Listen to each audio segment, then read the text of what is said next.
नमस्कार दोस्तों, मैं राहुल स्टडी विद 87 से। हम लोग साइंस का आज एक बहुत ही महत्वपूर्ण टॉपिक पढ़ने वाले हैं, ध्वनि एवं प्रकाश तरंगे। यह टॉपिक सभी परीक्षाओं की दृष्टि से बहुत ही महत्वपूर्ण है। NTPC group D railway special से संबंधित इस महत्वपूर्ण टॉपिक से हमेशा सभी पेपरों में प्रश्न पूछे जाते हैं। इस टॉपिक के अंतर्गत हम अनुप्रस्थ तरंगे, अनुदैर्घ्य तरंगे, प्रकाश का परावर्तन, प्रकाश का अपवर्तन, प्रकाश का प्रकीर्णन, पूर्ण आंतरिक परिवर्तन, तरंगदैर्घ्य आदि से संबंधित जानकारी प्रश्नों के माध्यम से पढ़ेंगे। तो आइए शुरू करते हैं प्रश्नों की श्रृंखला। पहला प्रश्न, ध्वनि तरंगे किस प्रकार की तरंग का उदाहरण है? तो ध्वनि तरंगे अनुदैर्घ्य तरंगे कहलाती हैं। यह अनुदैर्घ्य तरंगों का एक उदाहरण है। इसके अलावा एक अनुप्रस्थ तरंगे भी होती हैं, उसके बारे में भी हम आगे के प्रश्न में चर्चा करेंगे। द्रव की किस अवस्था में ध्वनि की चाल सर्वाधिक होती है? ठोस अवस्था। द्रव की 3 अवस्थाएं होती हैं, ठोस, द्रव और गैस, जिनमें ध्वनि की चाल सर्वाधिक ठोस में होती है, द्रव में मीडियम और गैस में सर्वाधिक कम होती है। जबकि निर्वात में ध्वनि की चाल नहीं होती है। निर्वात जिसे वैक्यूम भी कहते हैं, वैक्यूम में ध्वनि की चाल नहीं होती है, ध्वनि गमन नहीं कर सकती है। अगला प्रश्न, ध्वनि तरंगे आवृत्ति के आधार पर कितने प्रकार की होती हैं? ध्वनि तरंगे आवृत्ति के आधार पर 3 प्रकार की होती हैं, जिन्हें श्रव्य, अपश्रव्य और पराश्रव्य के नाम से भी जाना जाता है। मनुष्य द्वारा सुनी जा सकने वाली श्रव्य तरंगों की आवृत्ति कितनी होती है? मनुष्य द्वारा सुनी जा सकने वाली श्रव्य तरंगों की आवृत्ति 20 हर्ट्ज से 20,000 हर्ट्ज तक होती है। 20 हर्ट्ज से कम वाली अपश्रव्य होती हैं, जिन्हें विभिन्न उपकरणों द्वारा ही सुना जा सकता है, और 20,000 हर्ट्ज से अधिक वाली तरंगे पराश्रव्य तरंगे कहलाती हैं, जिन्हें कुछ जानवर वगैरह ही सुन सकते हैं, जैसे चमगादड़, बिल्ली, कुत्ता आदि। अगला प्रश्न, सोनार यंत्र से किस प्रकार की आवृत्ति वाली तरंगें निकलती हैं? सोनार यंत्र वही जो समुद्र में डूबी हुई वस्तुओं की खोज करता है।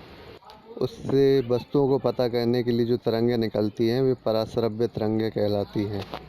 पत्तों की सरसराहट की ध्वनि किस आवृत्ति की तरंगें कहलाती हैं? ये तरंगें अपश्रव्य तरंगें कहलाती हैं, जिनकी आवृत्ति 20 हर्ट्ज से कम होती है। जब कभी आपने देखा होगा धीमी हवा चलती है तो पत्तों की सरसराहट होती है, इनकी ध्वनि 20 हर्ट्ज से कम वाली होती है। अगला प्रश्न, पुरुषों की अपेक्षा महिलाओं की ध्वनि पतली होने का क्या कारण है? ध्वनि के तारत्व का अधिक होना। ध्वनि का पतला अथवा मोटा होना उसके तारत्व पर निर्भर करता है। अगर तारत्व अधिक होगा तो ध्वनि पतली होगी, तारत्व कम होगा तो ध्वनि मोटी होती है। ध्वनि का गमन नहीं होता है। ध्वनि कहाँ से नहीं गुजरती है? निर्वात में ध्वनि का गमन नहीं होता है, निर्वात यानी वैक्यूम, जबकि ध्वनि की सर्वाधिक गति ठोस में होती है। किसी ध्वनि की प्रतिध्वनि उत्पन्न होती है, तो प्रतिध्वनि जो उत्पन्न होती है वह ध्वनि के परावर्तन के कारण होती है। अगला प्रश्न, क्या कारण है दिन की अपेक्षा रात में ध्वनि का या ध्वनि दूर तक सुनाई देती है? ऐसा ध्वनि के अपवर्तन के कारण होता है। इस प्रकार के प्रश्न कई बार पेपर में पूछे गए हैं ध्वनि के परावर्तन अपवर्तन के विषय में। अभी 10 प्रश्नों तक हमने ध्वनि की तरंगों के बारे में पढ़ा। अब प्रकाश तरंगों के बारे में आगे के प्रश्न। तो हमारा 11वां प्रश्न है, प्रकाश तरंग किस प्रकार की तरंग का उदाहरण है? प्रकाश तरंग अनुप्रस्थ तरंगों का एक उदाहरण है। प्रकाश तरंगों की गति सर्वाधिक होती है। प्रकाश तरंगों की गति सर्वाधिक निर्वात में होती है। इससे पहले हमने देखा कि ध्वनि की तरंग गति जो सर्वाधिक थी वह ठोस में थी। गति के विषय में दोनों तरंगें एक दूसरे की अपोजिट हैं। प्रकाश की तरंग की गति सर्वाधिक निर्वात में होती है, जबकि ध्वनि निर्वात में गमन नहीं करती। यह बात ज़रूर याद रखिएगा, बहुत ही महत्वपूर्ण है। अगला प्रश्न, तारों के टिमटिमाने का क्या कारण है? प्रकाश का परावर्तन। जब प्रकाश किसी सतह से टकराकर परिवर्तित होता है तो हमें आँखों की दृष्टि से ऐसा लगता है कि वह चीज़ टिमटिमा रही है। आसमान का रंग नीला दिखाई देता है।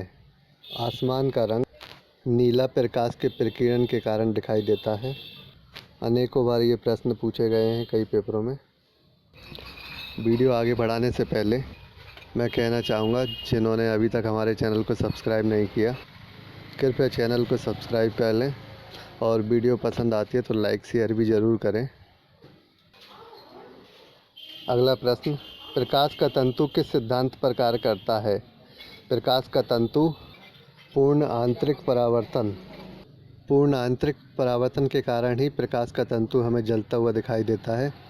इसके अलावा रेगिस्तान में पानी का दिखना यानी मृगमरीचिका, हीरे का चमकना, यह भी पूर्ण आंतरिक परावर्तन के ही उदाहरण हैं।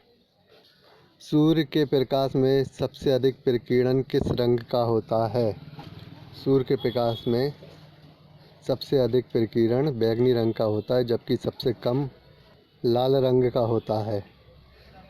तरंगदैर्घ्य और प्रकीर्णन एक दूसरे के विपरीत होते हैं। जिसकी तरंगदैर्घ्य अधिक होती है उसका प्रकीर्णन कम होता है, जिसका प्रकीर्णन अधिक होता है उसकी तरंगदैर्घ्य कम होती है। अगला प्रश्न यही है, किस रंग की तरंगदैर्घ्य सबसे अधिक होती है? तो लाल रंग की तरंगदैर्घ्य सबसे अधिक होती है, जबकि प्रकीर्णन सबसे कम। क्या कारण है कि पानी में डूबी हुई छड़ी अथवा पानी में पड़ा हुआ सिक्का अपने वास्तविक स्थिति से कुछ ऊपर दिखाई देते हैं? तो ऐसा होता है प्रकाश के अपवर्तन के कारण। ये 17 और 18 नंबर के प्रश्न पेपरों में इसी प्रकार पूछे गए हैं। काफ़ी महत्वपूर्ण है सभी परीक्षाओं की दृष्टि से, आगे भी ज़रूर पूछे जाएंगे। तो यही 18 महत्वपूर्ण प्रश्न थे जो हमने इस वीडियो में कवर किए, प्रकाश एवं ध्वनि की तरंगों के आधार पर। काफ़ी महत्वपूर्ण टॉपिक। देखते रहिए स्टडी विद 87। मैं राहुल, चैनल को सब्सक्राइब करना ना भूलें। धन्यवाद।